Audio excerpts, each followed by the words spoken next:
श्री जगदीश प्रसाद गुप्ता छत्तीसगढ़ शासन में chief engineer के पद से रिटायर होने के बाद श्री द्वारिका महाराज स्मृति न्यास के तत्वाधान में श्री द्वारकाधीश एवं बागेश्वर महादेव मंदिर का वर्ष 2005 में अपने पुत्रों इंजीनियर कुंजन गुप्ता एवं इंजीनियर भुवन गुप्ता के सहयोग से अवंती विहार रायपुर छत्तीसगढ़ में निर्माण करवाया।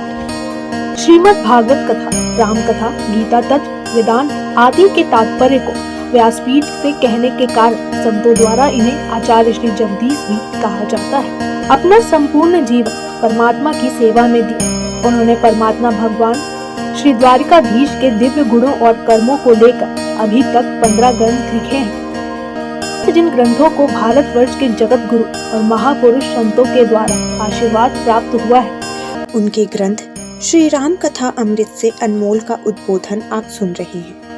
उनके इस ग्रंथ में 7 विचार हैं, उसमें से षष्ठम विचार श्री रामचरित्र का उद्बोधन सुन रहे हैं।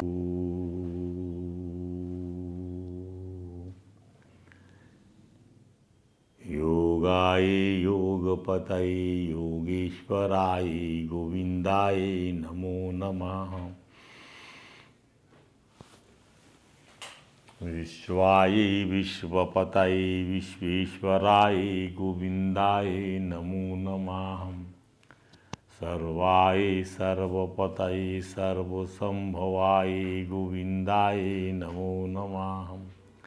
सच्चिदानंद रूपाय विश्वोत्पत्त्यादिर्हेतवे तापत्रे विनाशाय श्री कृष्णाय वयं नुमः।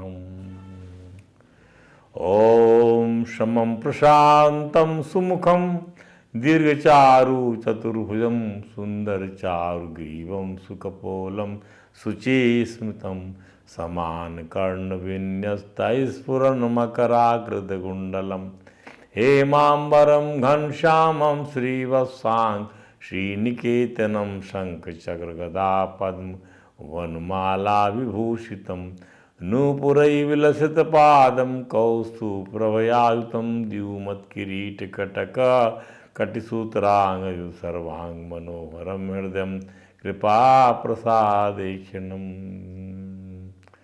सुकुमारम् अभिध्यायेत् सर्वाङ्गेषु मनोदधत्।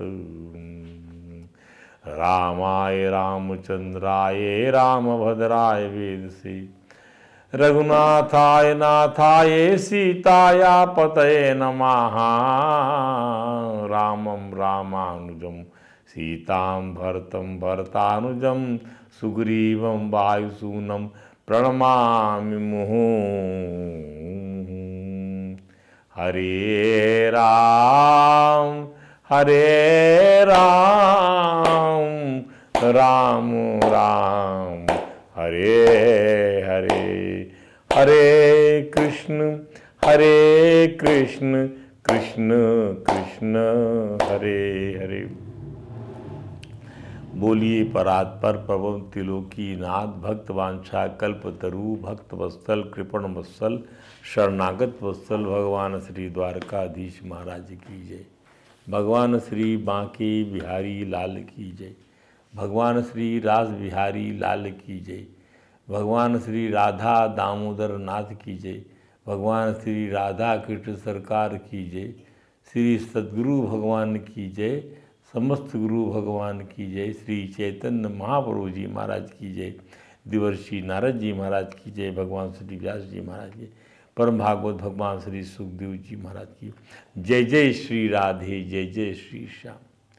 आइए श्रीमद् श्री राम कथा अमृत से अनमोल भगवान श्री राघवेंद्र का जो दिव्य गुणानुवाद है, उनकी दिव्य कर्म है, जितना उसका गुणगान होता है थकान नहीं होती, जीवा को तृप्त नहीं होता मन, इतना लगता है सुनते रहे, लगता है गाते रहे। भगवान जो है रघुनाथ जी सुबेल पर्वत की शिखर से उतर गए, जहाँ पर सुग्रीव ने जो है जाकर वहाँ पर सुवेद पर्वत से लेकर त्रिकूट पर्वत पर बने हुए गोपुर पर जाकर जो है रावण से मल्लयुद्ध किया, और जो है जब वो माया युद्ध करने लगा तब लौट कर वापस ठाकुर जी के पास आ गए, और ठाकुर जी ने गले लगाकर कहा कि मुझे ये दोबारा दुस्साहस नहीं करना। तो माया की लड़ाई जीव नहीं लड़ सकता, माया की लड़ाई देवता नहीं लड़ सकते, माया से लड़ना किसी की बस की बात नहीं है, पर माया रूपी युद्ध करना जीव के बस की बात हो सकती है। ध्यान दीजिए, माया का उपयोग करके युद्ध कर सकता है जीव, पर माया का पर प्रति आक्रमण करने का, माया का प्रति आक्रमण करने का साहस या कला हर किसी के अंदर में नहीं है। इसको समझने की आवश्यकता है। तो उसके बाद त्रिकूट पर्वत लंका को चारों ओर से विशाल वानरों की सेना ने दाहिनी ओर वाहिनी ने घेर लिया। वानर सेना की कोलाहल से लंका वासियों के दिल दहल उठे। सामान्य वानर के वजह से भी दहल क्योंकि वानर राक्षसों का भोजन है। करोड़ों करोड़ों रीछ और वानरों को लंका के चारों दरवाजे पर तैनात कर दिया गया। सभी सैनिक सभी ओर से युद्ध के लिए चले गए। श्री राघव ने राक्षसों के वध के लिए अपनी विशाल वानर सेना को यथास्थान तैनात कर मंत्रियों के साथ अब सीधा जो है भगवान अपनी सैन्य कला का जो है सैन्य कला और सैन्य कला का प्रदर्शन भगवान जो है लीला के रूप में कर रहे हैं, जिनसे सैन्य कला सीखता है संसार। वो खुद सैन्य कला के लिए वहाँ उतरे हुए हैं, विचार विमर्श करते हैं अपने मंत्रियों से। युवराज अंगद को बुलाते हैं श्री राघवेंद्र और कहते अंगद जाओ तुम परकोटा लांग कर लंकापुरी में भय छोड़कर जाओ और निश्चिंत होकर दशानन को मेरी ओर से बातें कहो। परकोटा लांग कर लंकापुरी में जाना है। यह लंकापुरी चारों तरफ से परकोटे से घिरी हुई है, उसको लांग कर जाना है। उड़ सकता है ना बादल, और जाना भी है, तो निश्चिंत होकर जाओ और दशानन को मेरी ओर से बातें कहो। क्या कहना है?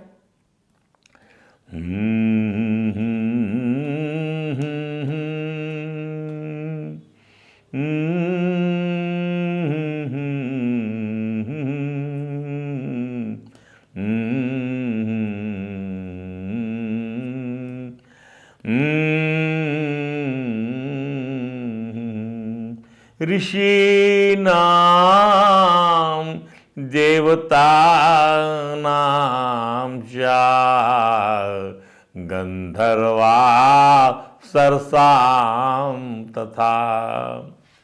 ऋषियों के, देवताओं के, गंधर्वों के, अप्सरों के, नागानामथ यक्षा नागों के, यक्षों के, राज्ञाम चा रजनी चरा।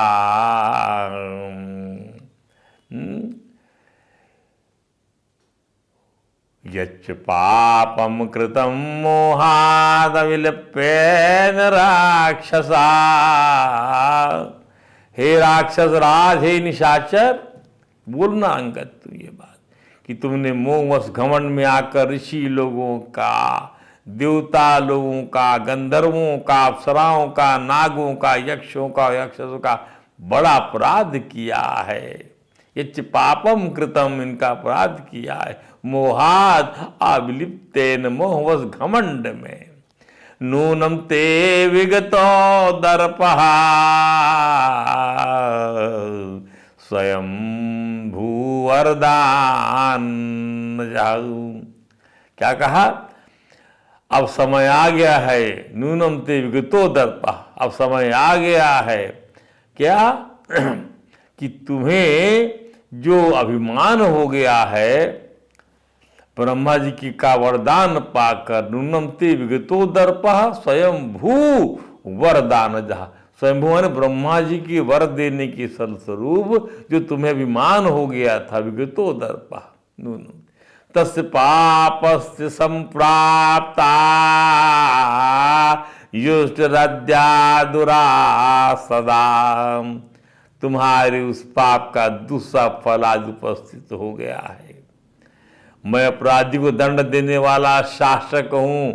यस्य दंड धराते हम दारा हरण कर सिता। मेरी भार्या का हरण कर तुमने मुझे ही घोर कष्ट पहुंचाए। दंडम धार्यमाणास्तु लंका द्वारे व्यवस्थिता है।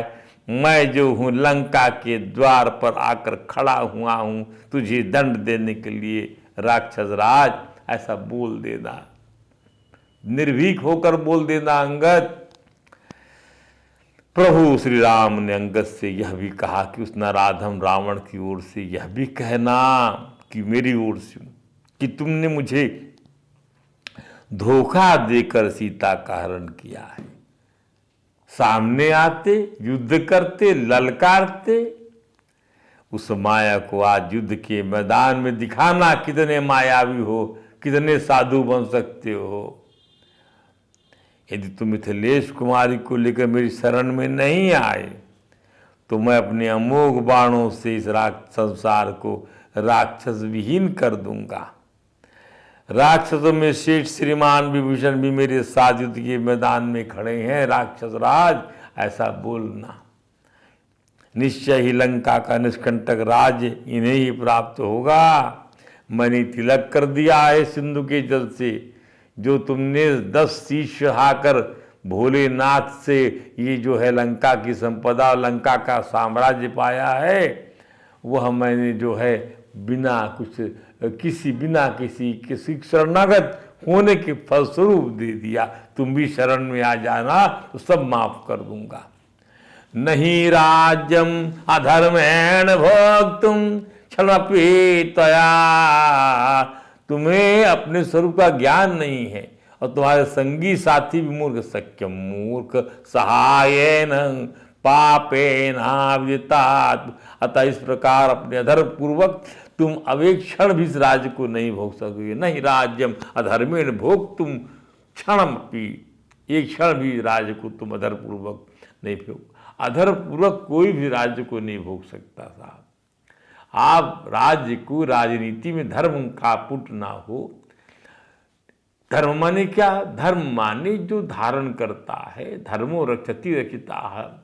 जो अधर्मो रक्षति, आप धर्म की रक्षा करें, वो आप राजनीति में धर्म की रक्षा करेंगे, वह धर्म आपकी राजनीति की रक्षा करेगा। ध्यान दीजिए, अंगद ने भगवान श्री रघुनाथ के अंतःकरण में रावण के प्रति जो विचार थे उसके मर्म को समझ लिया। मर्म क्या है राघव का, वह जान के रघुनाथ जी के मर्म को जान लिया। वह जान गया कि सर्वसमर्थ त्रिलोकी के स्वामी अभी भी अपनी करुणा को नहीं छोड़ पाते हैं। हम लोग करुणा नहीं छोड़ते। त्रिलोकी के स्वामी या जो वैष्णव होते हैं, और मेरे माध्यम से रावण को मृत्यु पूर्व अंतिम चेतावनी दे रहे हैं। अंगद यह भी जान गया कि मेरे पिता बाली महाराज के वध के बाद, चाचा सुग्रीव महाराज के बाद, मेरे वध के बाद चाचा सुग्रीव महाराज के बाद किष्किंधापति बनाने के लिए, राजोचित दैवत्य कर्म के लिए युद्ध की अंतिम घड़ी में भी श्री रघुनाथ जी ने मेरा ही चयन किया है। सुग्रीव महाराज बन गए, पर इस राजोचित दौत्य कर्म के लिए मेरा चयन किया गया। मेरे मन को पिताजी की मृत्यु के बाद जो आघात लगा है, उस चोट को मैं भूल पाया हूँ कि नहीं, इसकी परीक्षा भी अंतरामी भगवान दौत्य कर्म के माध्यम से कर लेना चाहते हैं। अंगद ने राम तत्व को भली भांति समझ लिया था, और इसका कारण उनकी विदुषी माँ महारानी तारा थी। माँ पाठशाला होती है, प्रथम पाठशाला। अंगद उत्साह पूर्वक श्री रघुनाथ जी महाराज का संदेश लेकर रावण की सभा में पहुंच गए, और आसन न दिए जाने पर अपने लिए स्वयं अपनी पूंछ को गोलाकार आसन बनाकर उस पर बैठकर राक्षस राज रावण से रघुनाथ जी का संदेश कहने लगे। क्या कहा कि दूतो हम कौशलेन्द्रस्य रामस्याक्लिष्ट कर्मणः वालिपुत्रो अंगदो नाम यदि ते श्रोत्रम् आगताः आह त्वां राघवो रामः कौसल्यानंदवर्धनः निष्पत्यपतियुद्धस्वानिशंस पुरुषो भवा। मैं कौशलेंद्र का दूत हूँ, बड़े बड़े उत्तम कर्म करने वाले अनायासी रामस आकृष्ट कर्मणः, बड़े बड़े कर्म करने वाले अनायासी मैं उनका दूत हूँ। कौशल नरेश महाराज राम का दूत। अब बाली पुत्रो अंगदो नाम यदि ते श्रोत, यदि तूने सुना हो तो मैं बाली का पुत्र अंगद हूँ। आह त्वाम राघवो राम, संभव कि मेरा यह नाम भी तो अभी तुम्हारे सुनने में आया हो। माता कौशल्या का आनंद बढ़ाने वाले रघुकुल तिलक निष्पत्ति युद्धस्थ निश्चस्त पुरुषो भव। राम तुम्हारे लिए संदेश दिया है कि निशंस रावण जरा मर्द बनो, घर से बाहर निकलकर युद्ध में मेरा सामना करो। ना मर्द बनकर पराई स्त्री को हर के ले गए, ये संकेत छुपा हुआ है, जिसको उत्कृष्ट भाषा में, दूत की भाषा में इस प्रकार से बोला गया कि मर्द बनो। इतनी पत्नियों का पति रावण क्या नामर्द था, बन गया वो नामर्द जब किसी पराई स्त्री को चुरा कर ले गया उसके पति की गैर हाजिरी में, उसको नामर्द बोलते हैं। अंगद ने कहा कि मैं श्री राम प्रभु ने यह भी कहा है राक्षस राज कि मैं मंत्री पुत्र बांधों से तुम्हारा वध कर दूंगा, क्योंकि तुम्हारे मरने पर ही तीनों लोगों के प्राणी निर्भय हो पाएंगे। और मैं निर्भय बनाता हूँ, मेरा वर्चस्व है, निर्भयता ही मेरा वर्चस्व है। तुम देवता दानव यक्ष गंधर्व नाग राक्षस सभी के शत्रु, कौन सा सर्ग तुम्हारा तुमको शत्रु नहीं मानता। तुम इतने दम्भी हो, ऋषियों के लिए कंटक रूप हो, अतः आज तुम्हें उखाड़ कर फेंकने के लिए मैं खड़ा हूँ लंका के दरवाजे पर। तुम मेरे चरणों में गिरकर यदि आदर पूर्वक सीता को नहीं लौटाओगे तो मेरे हाथ से मारे जाओगे, और तुम्हारे मारे जाने पर लंका का सारा ऐश्वर्य विभीषण को प्राप्त हो। ये नहीं कि लंका तहस नहस कर दी जाएगी। ठाकुर जी की बात समझिए, युद्ध के समय में राजा महाराजा पूरी प्रजा जो है मारी जाती थी, नगर जो है तहस नहस हो जाता था, लूट खसोट होती थी, लेकिन श्री राघव की आक्रमण की शैली ये वाली है। ध्यान दीजिएगा आप, लंका की प्रजा को भगवान ने बचा लिया, जो लड़ने आया वो मारा गया, लंका की प्रजा बच गई, लंका का भावी महाराज बच गया और लंका की संपदा बच गई। ठाकुर जी ने उसको लिया तक नहीं, छुआ तक नहीं, प्रवेश तक नहीं किया। ये है ठाकुर जी का दर्शन। ध्यान दीजिए। और बल में कोई उनका पार, तो शक्ति बढ़ाना पड़ेगा अपने को, शक्ति बढ़ाइए, पहले शक्तिवान बनिए। शक्ति बढ़ाएंगे, जो कर सकते हो करो, आपको कुसंग भर नहीं करना है, इसको ध्यान दीजिएगा। अब देखिए, अंगद ने प्रभु को द्वारा दी गई चेतावनी को रावण के सामने रखा। रावण ने उसे अपने अहंकार से पराभूत कर दिया, जैसे किसी सोने पर कोई जो है धूल डाल दे ताकि वो सोना दिखाई ना पड़े, मेरा मुझको ना किसी और को। राक्षस राज रावण ने अपनी स्वाभाविक अहंकार वृत्ति के कारण अंगद जी के द्वारा राम जी से अभिप्रेरित कहे गए कल्याणकारी वचनों को जरा भी गंभीरता से नहीं लिया और लज्जाजनक व्यवहार को निर्लज्जता से, साम्य व्यवहार को क्रोध से और अंगद की व्यंग्योक्तियों को हंसी से पराभूत करने की असफल कोशिश किया। ध्यान दीजिए, आपके साथ भी यही होता है, सत्पुरुषों के साथ अक्सर यही होता है। लोग आप सत्पुरुष व्यवहार करता है, उसके बाद को गंभीरता से लेता नहीं कोई, उसके सामने व्यवहार को क्रोध से लोग अपना क्रोध जताते हैं, उस पर लांछन लगा देते हैं। इस पर अंगद सोच में पड़ गए कि हनुमान जी के सिवाय वानर सेना में किसी को बलवान योद्धा नहीं मानता। यानी ये बिना चमत्कार दिखाए, बल दिखाए किसी को योद्धा नहीं मानता। इसकी समझ में मनुष्य रीछ भालू राक्षसों के आहार से ज़्यादा और कुछ नहीं, ये समझता सबको मैं खा जाऊंगा। भालू है, वानर है, ये हमारे खाने के, ये हम खाने वाले जीव हैं, इनको हम खा सकते हैं। हम वो जीव हैं जो इनको हम भोग सकते हैं। रावण राजचंद्र जी की निंदा भी करता जा रहा था कि वो तपस्वी उसका क्या बिगाड़ेगा, जिसे इतना भी ज्ञान नहीं कि स्वर्ण का मृग तो केवल माया से ही बनता है। देखिए क्या बिगाड़ेगा, इस धोखे में चला गया रावण भगवान वो समझता था क्या कि मेरी माया से ये जो है परास्त हो गया। वो नहीं समझ पाया कि भगवान जी की माया से वो परास्त हो रहा है। भगवान तो पहुँचेंगे उसके पास में, कहाँ छुपा था, कहाँ कोई जान नहीं सकता था, लेकिन जटायु ही जान गया उसको। जटायु पक्षीराज गिद्ध जो मंडलाते रहते हैं, ये जो है दूर दराज तक अपना संपाति शरीर का वह गिद्ध दूर तक देख लेता था। इसे भगवान की सृष्टि में इस प्रकार की चीज़ें बनी हुई हैं। कभी आप निराश मत होइए, आपको जरूर कहीं ना कहीं जो है रास्ता मिलेगा, क्योंकि क्या है, आत्ममय सब जगत है। जीवमय जगत क्या है, आत्ममय जगत है। समझिएगा, आत्ममय जगत है।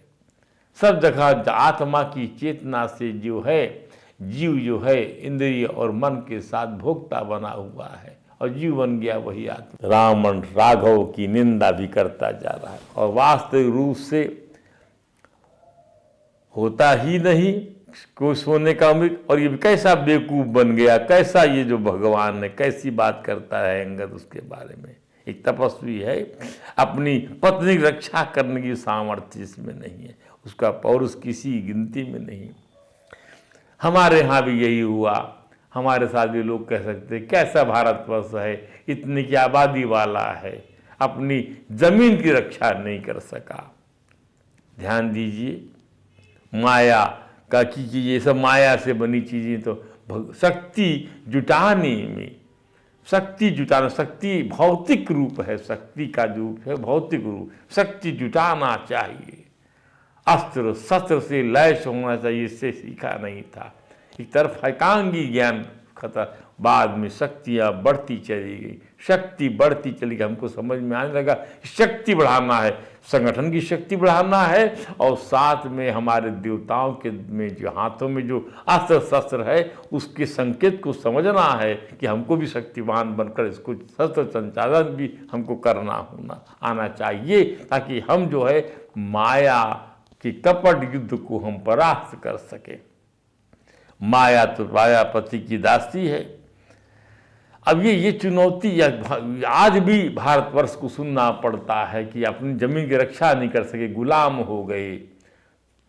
अब हमको ये जो सब शिक्षा हमें कौन दे, हमारी माँ दे, हमारे पिता दे, हमारे गुरु दे, सब ये शिक्षा दें, ये शक्ति पैदा करे बच्चे के अंदर में, अच्छा हेल्थ, अच्छा वेल्थ, और ये सब चीज़ें शक्ति पैदा करे, संगठन करे, मिलजुल कर रहे दशा। ये पहले ये सब चीज़ें होती थी। विचारधारा का अंतर हमेशा होगा, तो वो अपनी शक्ति संगठित करेंगे, आप अपनी शक्ति संगठित करेंगे, और टकराव हमारी जो नीति नहीं है, टकराव जो है नीति नहीं, भगवान ने टकराया थोड़ी है।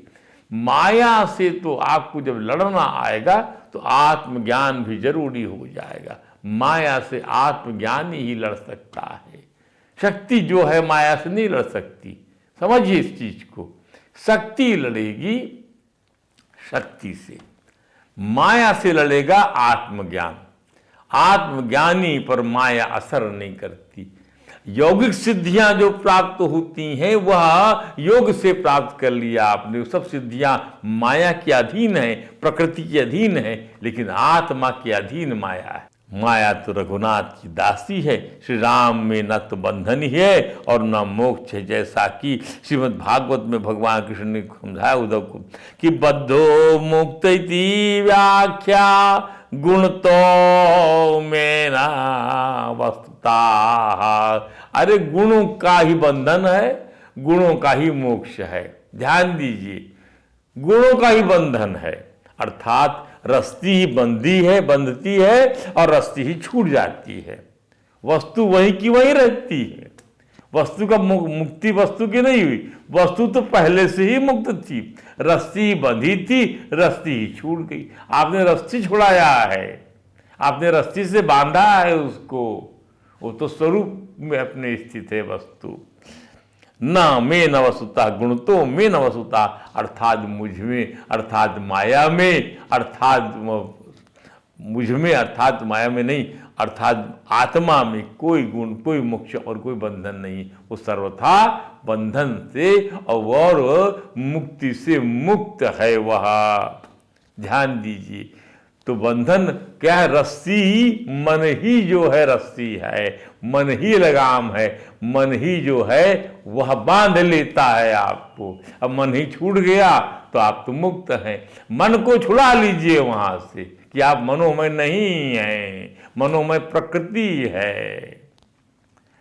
गुणस्य माया मूलत्वात् न में मोक्ष न बंधनम। गुण माया से जन्म लेते हैं, माया की जड़ से पल्लवित होने वाला या जो है गुणों का झाड़,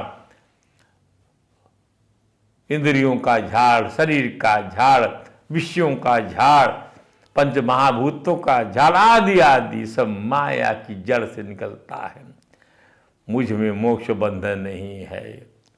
ध्यान दीजिए, विद्या विद्ये मम तनु विद्युधौ शरीरिणा। विद्या रूपी और अविद्या रूपी जो है मेरी शक्तियां हैं। उधौ, समझिए इस बात को, ये जो है शरीरधारियों को मुक्ति का अनुभव कराने वाली विद्युधौ शरीरिणा, यही उसको बोध कराती है मोक्ष का, बंधन का। यदि विद्या है तो बंधा हुआ है।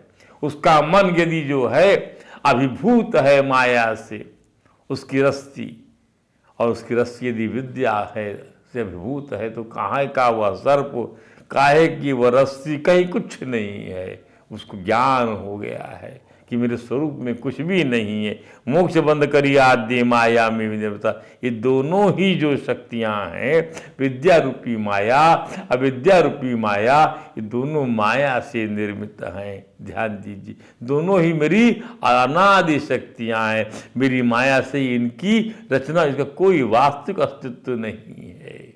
ध्यान दीजिए, क्योंकि आत्मा सर्वथा मुक्त है, वो विद्या की मोहताज नहीं है, वो तो चमचमा रही है।